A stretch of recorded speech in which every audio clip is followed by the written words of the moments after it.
Good morning, guys, and welcome to another Bloudam in Extreme Fishing episode. And like normally, I'm here at Extreme Fishing, and this is a question we get a lot. Where is Extreme Fishing? It is in George. Because sometimes I explain in a comment where the shop is, and then people ask me what town or what city. So yes, it's in George in the Garden Route. And we just want to say next to Roman's Pizza down in York Street, next to the what's the garage? Astron Garage. So it's next to the Astron Garage where you get the Sugarbird coffee at New York. Beautiful coffee. So if you're here, go pop in next door for coffee. Go pop in at Roman's, and they'll sort you out. And while you wait, maybe while Johan's putting some braid on, or Kobe's putting some braid on for you on your brand new reel that you just bought, then you can just get a quick coffee or quick pizza. Okay, but in today's episode, we are going to firstly, this is our Monday morning episodes. I'm joined again by Johan. This is Johan, the shop owner. And we are going to be talking about the fish that was caught last week. We're going to be looking at a little bit of the weather for the coming week. And then we are going to talk about summer fishing, Kabeljou. We did a whole section on the artificial lure fishing, paddle tails, and throw baits, and your hard plastics, your soft plastics. And now we're going to be talking a little bit more about bait for Kabeljou. But first, let's talk about the fish that came out. It was a tough week last week, Johan. Yeah, give or take. Not too tough. No, there was a couple of fish. Nice young steenies coming out. A couple of young steenies that came out. We just received a photo. And on that note, if you want to send me your catches, if you want your catches to be featured on the show, send them. Here's my number. There's my number on the screen. There's my number on the screen. And yeah, I've actually, there's a couple of guys that started sending me their pics. There was a beautiful cob that came out at Sondags. A guy sent me the photo in. Well done on that beautiful catch. So the cob are starting to bite a little bit at the moment. There's here and there you hear of a cob that's coming out. You can feel the water warming up. The water temperature was between 17 and 18 degrees. Some of the guys that was diving reported that they had some pretty nice water temps and clear water. So the guys, I know there was a couple of guys spearfishing yesterday, a couple of Romans and stuff. And I saw there was a Roman that came out from the side as well. A couple of guys catching a few Romans from the side. Deeper reefs. So when you're targeting Romans, you want to go for the deeper drops, your little bit deeper reefs. Any galjoen, because I know there's guys that love galjoen fishing. Was there a couple of gallies also came out? Slowing down, or the photos are slowing down. The photos are slowing down, maybe. Yeah. I know that a lot of guys say this is time for the big galjoen. This is the little bit of the last bit of the galjoen season. The big galjoen is coming out now. They're usually just after the season closed. The super nice ones. So nice idea to start targeting those. Like I'll be on the worms. So they target multiple species. Maybe you're targeting a little bit of the summer species that's coming in. Your Bellman, your cob. Yeah, Bellman is coming up. Bellman, there was a guy that said he caught 8 or 9 Bellman. 9. Yeah, there was a couple of really nice and decent sized Bellman as well that came out. So those baits that target multiple species, your chokkas, your red baits, those type of baits, seems like they're producing a little bit better fish last week. Chokka was the bait for the weekend. Chokka. There was also a night league. No, it's not a night league. It's a winter league. It's a winter league. So you have from Friday, I think from 6. I'm not sure on the time, but you have from Friday until Sunday afternoon. Okay. To fish your league, but you're only allowed 8 hours. You have to be a team of at least a minimum of 2 or 3, I think. So you can choose your times where and when you want to go. Okay. Yeah. So that George guys they chose that night. Okay, it's that why, because Guion sent me a couple of photos of it was a raggy and a couple of spotties and stuff that they caught. So they were targeting more non-eds because that's how the league guys fish. They're not targeting eds so much, edibles so much.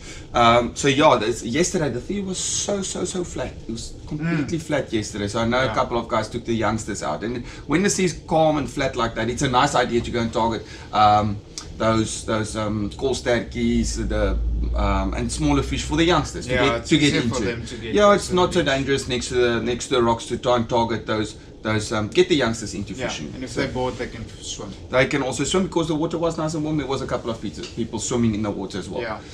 Okay, guys, so let's get into this week's episode. We are going to be talking about targeting cob with bait. Okay, so we've got a couple of stuff here, and it's interesting. You actually ran a poll on the Extreme Fishing WhatsApp group. It's a client that ran the poll. A client ran the poll, and quite smart of him. Yeah, it was interesting to see the results on that poll. Yeah. And he asked, what was your favorite bait for targeting cobs? So if you look at that, the bait's octopus leg. Ooh, that's a really good bait. Octopus leg is a good bait. And then they had live mallet, clean choker on a dingle dangle, choker and sardine dingle dangle. So that's a little bit of a mix. Sardine, and then there was other. I don't know what the other bait. Maybe a bloodworm and stuff like that. But the majority, I would say, spear gun. Spear gun also a very good bait. They're always but in our area it's very difficult to spear a cob. Some of the best spear fishermen in South Africa struggle to spear cob in our area. You hear them, there's a distinct noise that they make under the water. You can hear them. But I mean, when we're deep sea fishing, we're going sidetracked again, but it's okay. Everybody's used to getting sidetracked. When you're spear fishing, every fish has got a distinct sound that they make. You can hear a red stumpness, your muslusa, you can hear them. You can hear a cracker, it's a distinct sound. You can hear the bellman. It's a very distinct sound that the bellman also makes. But the cob, I don't even know how to describe the sound, but sometimes you hear the cob. You can hear them. What, like a knock? Or, no, it's not like a knock, it's like a scratching sound, almost like it's a weird sound that they make. But a cracker you can hear, normally when you hear them, they're already gone. Yeah. When you're lying, you can hear, and that's actually their tail smashing the water. Yeah. As they're going away. That's an interesting thing because we have heard stories of it's their teeth hitting against each other and then the tail, but the most one we've heard is the tail. The tail, but some guys also say that you can hear when they ripping when they're knocking the red baits. Yeah. You can hear that as well. And the one that Piet shot the other day, when we got him on the boat, there was 2 or 3 red bait heads coming out of his mouth. Yeah. So I don't know, and that was fresh ones. It wasn't like it was fresh. It looked like it was just cut. Shame, poor fish was hungry and you killed it. Yeah, that is spear fishing. We can't spear and release. But on that point, spear fishing is definitely the most sustainable type of fishing. You can choose what you want to shoot. Choose exactly. If you decide that you pull that trigger, you know that you're going to kill that fish. When you are fishing, even when you're deep sea fishing, you can't decide what fish you catch. Yeah. You put a bait down, and whether it's a small Roman or a small cob or big cob or a red steenie or whatever, those fish don't always survive. When you gut hook or when you gill hook a fish, sometimes the fish does not survive. So that's why I love spear fishing. It's just beautiful under the water, and like I said, if I pull the trigger, I decided to kill that fish. So you can decide to shoot more pelagics, or you can determine the size that you want to shoot. You don't always have to shoot that big crackers. You can take a fish that the size that you want. So yeah, it's a debate that's going to go on forever. Killing fish and not killing fish. But yeah, so on the poll, I would say 80% of the people actually said live mullet.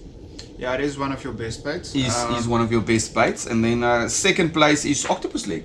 Yeah, but with the occuleg, you must be willing to be calm and wait. Yeah, but I prefer that. I've got guys that they fish more than one rod with occuleg, and they actually forget about the rod. And then out of the blue, that cob will come in, or whatever fish is around. I mean, if you're going Witstrand, you have to take occuleg. Yeah. You can't go to Witstrand without octopus leg. Yeah, it helps with the peckers as well. I mean, it's a brilliant bait. It's just that movement of a big occuleg in the water. It is a brilliant bait. Witstrand, our estuary is weird. Our estuaries don't produce as much cob on octopus as your Gourits and your Witstrand. It's definitely one of the best baits for Gourits and Witstrand. But when we're fishing Knysna and places like that, not so productive as your other estuaries, I would say. Yeah. So it's interesting. It's very interesting. But I mean, we can do a whole talk just on grunter fishing in different estuaries in our area and how different areas prefer different baits in our area for that. So it's also interesting deep sea fishing for cob. When you're going deep sea fishing for cob, if you go Airerators, you have to have moss bunkers. You target those moss bunkers. The first thing you do is you target those moss bunkers. Whereas in if you're going a little bit more Gericke side, Sedgefield side, moss bunkers not such a good bait as your Airerat. Then one day we had in Stilbaai, we had moss bunkers and we had live mackerel. We had both.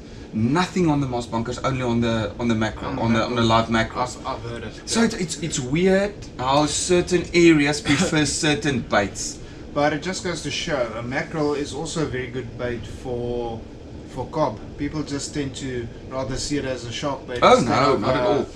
As a bait. I mean now from the surf. Yeah. The guys on the boat love the mackerel Yes. for that. But from the surf they tend to take a mackerel as a shark bait instead of a cob bait. And mackerel is just, it's got a firmer. It's got a nice. And what I like about the mackerel is the skin. Yes. It's a really tough skin. It's not like a pilchard that the skin almost fades away. Yeah. It's got a really tough skin. And I love a mackerel and choco combo bait. Yeah. That's a deadly bait. I think the only difference is the sardine is small. It's easier to make a bait. Where with mackerel, it's bigger. It's a bit more uncomfortable to make a nice size. Yeah, You don't always want the but big on the baits. deep sea, when you're fishing with a Yazuri, you do get those smaller Yeah. mackerels. You don't always just get those bigger ones. You do get the smaller mackerels, and that's the one we prefer for the live bait when we're fishing deep sea. We definitely, they're a little bit more difficult to keep alive. They tend to die quite easily. Where your mullets is definitely better to keep alive. So Yeah. it's a nice bait. But yes, let's talk about the bait first. So Johan, we've got two different type of chokka here. Just explain Yes. the two different type of chokka first. Like in the previous video we made, there's a handline chokka. Yeah, handline chokka. Ours usually look like this. It's nicely sleeved. There's a reason for the sleeve to be in a color, darker color than usual. What guys don't know, light, like from light. It tend to make your bait look older quite quicker than what it is. So it goes into a darker sleeve. This sleeve also makes it so this chokka lasts longer in your freezer. There's no air in that. There has been sucked out, or this It's- thing's been squeezed in, but there's Yeah. no frostbite on that. It's usually squeezed into this packet, then it gets what do you call it? Not vacuumed, but it gets sealed off on that side, and then this side gets the cable tie Okay. that they put on, and they usually do try and push out all the Push out all the most of the air. So that's why that's a little bit more expensive. We spoke about the effort that goes into the handline chokka. effort and then the quality. This thing is caught with hand. It's almost like a Woolies a Woolies steak. It doesn't have medical, but it's almost there. Yeah. Yeah, we're still working on that one. And then you've got the troll chokka. The troll chokka. Usually you get these in boxes. You break the box up. You wrap it in a packet like this. Distinct difference between the two is actually you can see it on the skin already. The skin is broken. It's ugly. It's because it gets pulled in a net. Yes. So it gets squished. When you open these two, both the meat will be white, but this one will sometimes have marks on it. Okay. And then the other one is the insides that we also like to use on our baits. Oh yes, the heads, the flavour. That in pouch, all that kind of stuff. This one would be whole, and this one would be crushed. It will look like a milky. Yeah, I've seen that. Yeah. That. Now So that's where the price difference come in Yes. those two. Okay. So the next bait that So we let's get these back into the freezer. The freezer. Just pass it on there. so the next bait that we are going to talk about is your pilchards. Or your sardines. Your sardines, pilchards. Okay. So this is both 1 kilogram boxes or sachets, packets. What do you want to call it? But Units. sometimes, a lot of the times when we're deep sea fishing, we obviously use a lot. Yes. And when you chum, you use a lot. When you want to chum for your mullets and stuff, you want to then the box is fine. But sometimes you are only going to use a 2 or 3 police, and then these ones, the blue bags, they come in individual sleeves. Yeah. So you don't have to defrost the whole thing. You can just take out a couple, use them, and if you're using your safari chiller, then you can keep these. Those safari chillers are amazing. They just keep your bait frozen forever. Chuck in a few. If you've got a leak, wrap a few with newspaper. The rest you chuck outside, so it just defrost a bit quicker.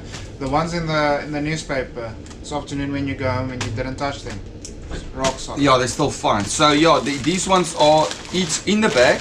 Every pilchard is individually in another bag, so they don't stick together. So you can just take out how many you want to use, and then the rest can go back in the freezer. So you actually save a lot by buying these. And you'll see also you can't see the sardine on the inside, and that's just the light discoloration you get from the light shining straight on from the sun. The best would be to put this in a black bag. Yes. It's in the old days they used to wrap their baits in foil. Okay, to reflect the sun. No, yeah, but it's the darkest thing that when you close it up. Yeah. Okay. So and then the boxes. And then the boxes. These sardines are lovely. Yeah, I must say that's very high quality. Yeah. Very high quality. The only difference between the two is you will see this one is now compacted. Sometimes when you get it out of loose from each other, the skins will go. But you see, look at this one. It's a bit hard to break it. But if you look at that one, we just broke it. Skin is still intact. Yeah, the skin is very. Yeah, that's very high quality, I must say. Eyes are still clear. That's proper pilchards there. Okay, so that's the difference. I just wanted to show you quickly the difference between the individually wrapped ones and the boxes, and then the different type of chokas that you get. Okay, so we spoke about those two baits, and we spoke about the Ockie leg. Octopus, go and collect your Ockie, or Johan also stocks Octopus. Yeah, we've got an Ockie leg. Ockie in the fridge, he also has it here. But sorry, Johan, a fresh Ockie is much better than a frozen one. Sorry to say. You know, but not everybody has got time to go. Not just that. The day you want that bait fresh, or any bait is best when it's fresh. Yeah, always. But the day you want it, look, when you want to go for crack and you want to get a red crab, they're gone. They're gone. when you look for octopus, or the sea's not right for you to go get them, or they're not there. You get to the spot and there was big seas and all the pools are full of sand, so it's difficult. Sometimes it is difficult to get octopus. Yeah. It's best to stay by your limits when you're taking those. That's very important. The interesting thing about Ockie, I don't know, maybe you know it, but you can actually, when you catch an Ockie, you can just cut off the leg. I know, I've heard a couple of guys saying that cut off 2 legs and throw it back. And it grows back it will after a while. grow its legs back. Yeah. So that's maybe a handy tip for conservation is cut off 1 or 2 legs and let it go back again. Take what you need. I mean, when I started fishing, there's a lot of bait that went to waste. No, so much. Because every time you go to the beach, you want the freshest you can go. And that's the thing we pointed out on the last episode, is we spend all the money on the tackle. And I had quite a few chats of guys coming in saying that it's something they never thought of. You know, they sit with their iron tackle, and they come in and they want the cheap hooks and the cheap leaders. They want cheaper bait. Bait is a very difficult thing in today's times. Back in the day, I won't say it was easy, but it was easier than today. There was a lot more bait around. I take it as we run around shop-wise, just to get our baits. The times we buy our baits, all that kind of stuff, putting it away, preserving it for when we need it. I know that the guys in Cape Town are struggling to get pilchard at the moment. Okay, so next bait we're going to be talking about is your live bait. Yes. Okay, so that's also it can be very difficult to get your hands on. Yeah, I must say they're quite active at the moment. At the moment, but the cob's not quite active. So now it's one of those situations. You don't want it now. But when you want it, you're going to struggle to get it. Exactly. So that's one of those situations where I prefer you get a couple of different kinds of mullets. You get the flatheads, there's a couple of different then you kinds. Get the rubber one, the sea one. So we call them the modderpens. And when you get them in the estuaries, they're a little bit easier to get in the estuaries, but they're not as strong. No. As the ones that you get in the ocean, those green ones, those green mullets, you want to take them out of the live well and they want to go slap like that. Those darker ones, the browner ones that you get in the estuary, they tend to die a little bit easier, Yeah. and they tend not to swim as hard also. Because they don't have to swim hard. They don't have to survive in the surf. They only up and down in the estuaries. Yeah. So they've got that darker bellies as well. Yeah. So I prefer surf From mullet. laying on the ground all the time, lazy. I prefer a surf mullet. Even when I go estuary fishing, I definitely prefer a surf mullet. They are a little bit more difficult to get your hands on. But normally when you are in the surf, you're looking for that almost brown yellow foam on the water, and normally they're hanging around in that area where you get that foam working in the surf. Yes. So what you need for that is a proper cast net. Yes. And there's also different types of cast nets. There's a bunch. But there's a bunch of cast nets, and you get them in 5, 6 foot, 7 foot. There's different makes. So you get your Adrenaline, you get your Ghost Net from Sensation, and then there's a few other companies also bringing in. But there's actually just 2 different types of cast nets. So you get the nylon one. That's your cheaper one usually, more cost effective, and then you get your one that is made of I think on the one top they write it as a multi-filament. So it's more like a rope-ish cast net.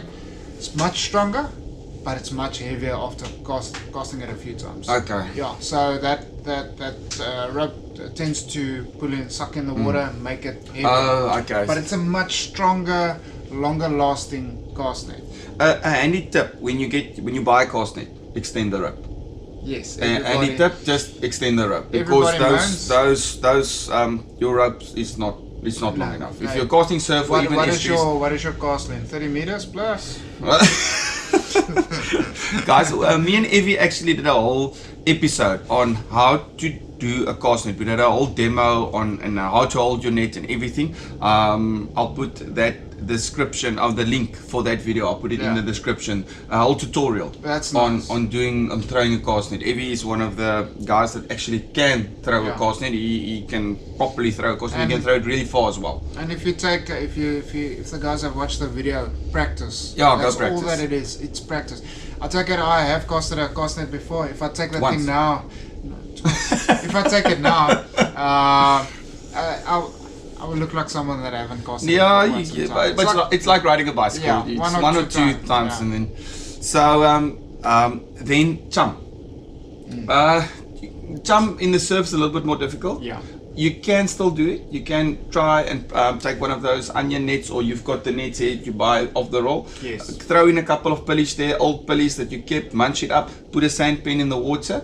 It does help a little bit to attract the fish in. Keep them in the area. Keep them in that area once you find them. But in the estuaries, I love a little bit of anchovy oil. Yeah. Oh, anchovy oil mixed up with some pilly, and you throw that anchovy oil it just flattens the water, and you can see that little heads bubble up when you want to cast. And a good area to get those mullets is in estuary mouths. Higher up the river you get the darker colors, but the closer you go to the ocean in the estuary mouth, the more you'll get those ones that you're looking for. But A bit stronger ones. They come in and out as the tide goes in and out. Yeah. Chum is very important for me when you're fishing or when you're trying to get live bait, especially estuaries. You have to chum. Yes. Okay, so then you need a bucket. You need a live bait bucket. A standard bucket with holes in it, with a little lid on the top. And like I said, when you've got one of those fancy trolleys that the guys nowadays have with the wheels, these ones are really, really nice. And then you don't have to buy the ones with the holes. You can actually go with one without the holes, because the water's going to spill over. It's nice when you want to throw out the water and you want to keep it in there. Oh, there's a little prawn bucket. Yeah, it was almost a bundle deal there. The bundle deal. Yeah. There's a little prawn bucket in there. But it's not a bundle deal. Just no. so you know, it's not a bundle. So there's your live bait bucket. When you're fishing off a boat or when you on next to the side, it's nice. Mullets inside. You can fill it with water. Put out the old water. Put in new fresh water so they have new oxygen. Yeah, we have one for the boat as well. It's the one from King's, where it's actually it's got a netting. This little bucket, yeah, you can pull it out. Yes, pour it in yes. So yeah, you need a bucket. And then a very important thing, and this is a very nice product. I see there's a new one now. We only used to get the one. Are these little rechargeable aerators? Yes, there's now 2 different models. Interesting enough, the H3 and the H5. The H5 is the one we used to know. It's got a double port for 2 pipes for extra oxygen in your bucket. It's got the 2 outlets. Just get it out there. And you've seen on my episodes that I use these ones. They are amazing. They've got a pulse mode where they go on for 30 seconds, off for 30 seconds, and it lasts forever. I was running this thing on full charge. I was running this thing for 36 hours on the pulse mode on my boat. We were fishing for 2 days and I ran it for 36 hours. So the baby model, it's only got one port output. They are, I can't say it's expensive because it's really value for money. Yeah. $450 and $599 for the 2 different models. The H3 has only got the 1 port and it doesn't have pulse. Oh, it doesn't have pulse, okay. But it's got the same battery in as the Same H5. battery, so it should last a lot longer. It should last a lot longer. The only other thing guys should know about this is not a waterproof. No, unit. it's not. I got one in last week again. It's rusted on the inside, so we got the go-ahead when we receive these back because it doesn't work. We have to open these. If it's got rust in it, it's a no-go. No-go. So there is in these pipes the mistake the guys make. There's a non-return sleeve in here as well. Usually looks like this. Ah, nobody puts it in. Nobody puts it in. So what happens is you get your pipe.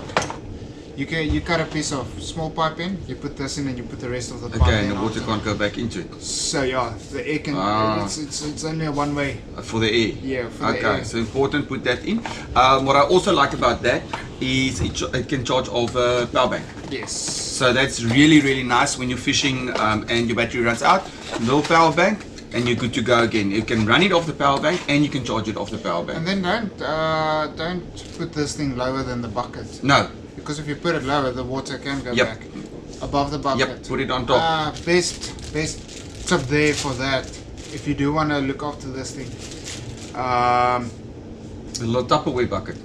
No, your wife's gonna kill you. A little adders one. Yeah. The lockable. Yeah. One. Just make a little hole in it. But just don't seal it up too much because this thing still needs air. Okay. It pushes it in here somewhere. I know I've seen on the older models where the air goes in. Air goes in, goes through the motor, goes through the pipe. Okay. If you seal this thing out, this thing's gonna stop working. Yep. Yeah. Okay, so that is how to keep your live bait alive. We spoke about a little bit on where to get your live bait. We're gonna do a whole episode on bait. On how to bait up. We're going to do a couple of bait demonstrations. We'll do that a little bit later. Johan, we've got the Loomis and Franklin. This is value for money, I must say. We've got 2 rods here. We've got the Loomis and Franklin, 14 foot. And there's a price on this rod. 1169. 1169. That is value for money if you're just starting out and you want a nice setup. A nice setup. And then we've got the Rock Wave as well. Price on the Rock Wave? Not the Rock Wave, the Wave Power. Wave Power, sorry, the Wave Power. This is the Wave Power Pro. It's the newer version of the previous model. Mostly what they do is they change the looks of the guides. Yeah, that's about that. Usually the blank doesn't change that much. Weight 4 to 6, 3 to 5. What would you say? What is a good range of weight if you want to surf casting rod for cod?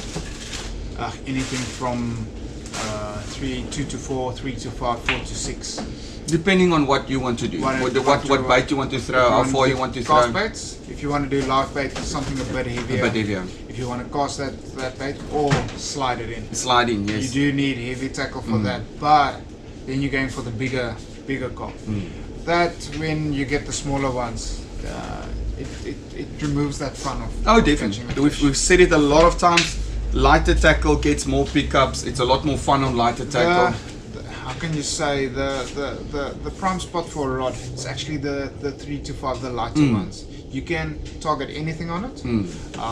It's nice and light. It's got that tip action. I've had guys now in the last few weeks coming back and saying 4 to 6 is a bit too heavy. It's a bit heavy, yeah.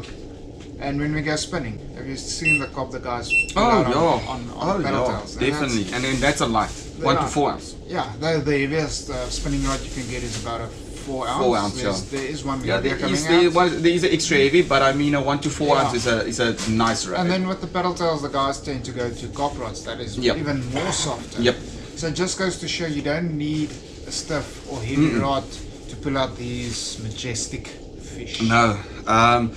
Then hooks. There's always going to be a big debate about hooks. Yeah. Hooks. I prefer circle when I'm fishing for cob. Lazy fishing. Yeah, lazy fishing for cob. I've got the BKK inline, and then I've got the Mustad Demon Circle. Both very good hooks. Yes. When I'm fishing with live bait, I prefer to look at the thinnest and strongest hook I can find. Yes. I do not want that fish to swim around with a heavy hook. Yeah. Whether you're doing the cable tie, whether you're doing Catalina, or you're hooking it somewhere in the body, I prefer the lightest hook I can find for a live bait. When you're fishing with your choker, pilchard, you can go a little bit thicker hook, you can go a little bit heavier hook, because it's not like a bait that you have to swim around. But definitely when I'm fishing live bait, I try and search and look for the hook. Yeah. And once again, don't go cheap on your hooks, guys. Get a proper hook, get decent hooks. On the end of the day, that's what's gonna land the fish. It depends on how you are on your hooks.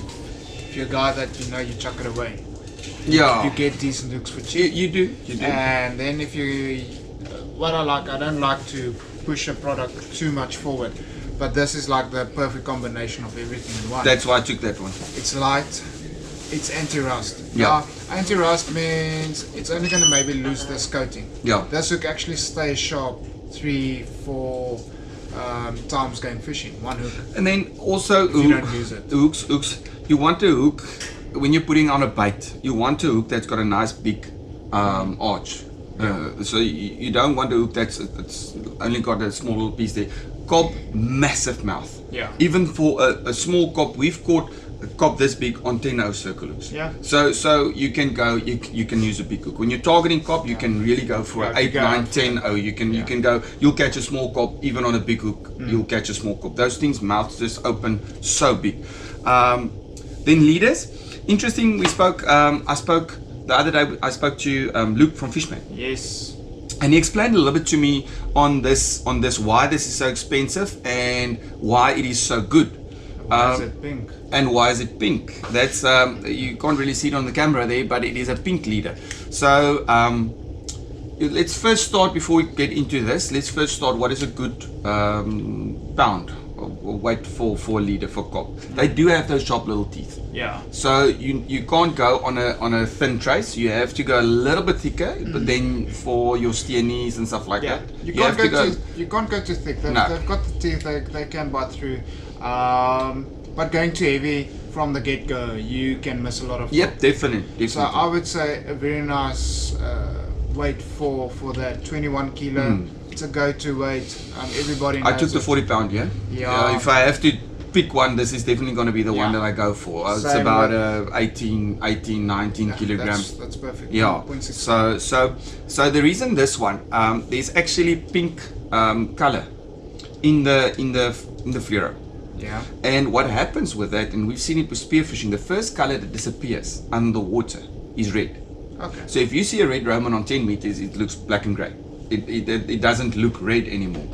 So they put this color, the pink color, into this, because as soon as you just go into water, it basically disappears. Yeah. Where with your other leaders, even if you shine light on it, you can still see it in the water. Yeah. But if you shine light on this one, any light from the sun that comes through, you can't see this one, Oh, that's interesting. because the color disappears.